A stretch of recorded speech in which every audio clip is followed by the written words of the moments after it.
สบายดีน้องซื้ออุดมกุลทวีส่วนน้องซื้อแบกวีไดศักดิ์พวกเขามาจาก Deluxe Lighting ห้างจำหน่ายเครื่องโคมไฟที่ตกแต่งทั้งภายในและภายนอกอาคารมื้อนี้พวกเขามีสินค้าใหม่จะมาแนะนำนั่นก็คือพัดลมโซลสำหรับพัดลมโซนี้มีคุณประโยชน์หลายอย่างเช่น 1. เฮ็ดให้บ้านเบิกงามและสะดุดตาแขกผู้มายาม 2. เฮ็ดให้อายฮ้อนในห้องได้ถ่ายเทดีขึ้นในยามหนาวก็สามารถเฮ็ดให้บ้านอุ่นได้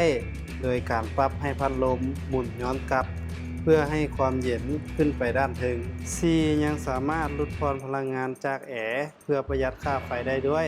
5. บางรุ่นก็สามารถใส่ดอกไฟเพื่อให้แสงสว่างได้พร้อมอย่างเช่น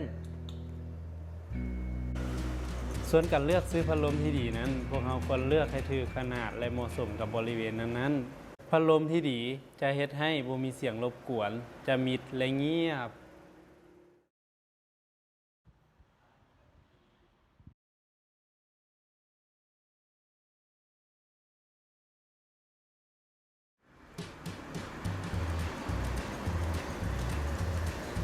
แบกถ้าใครอยากซื้อคอยคนไปเลือกซื้อได้ยี่ใส่ควรเลือกซื้อร้านที่มีบริการและก็รับประกันหลังการขายที่ดีเช่นร้านของพวกเรา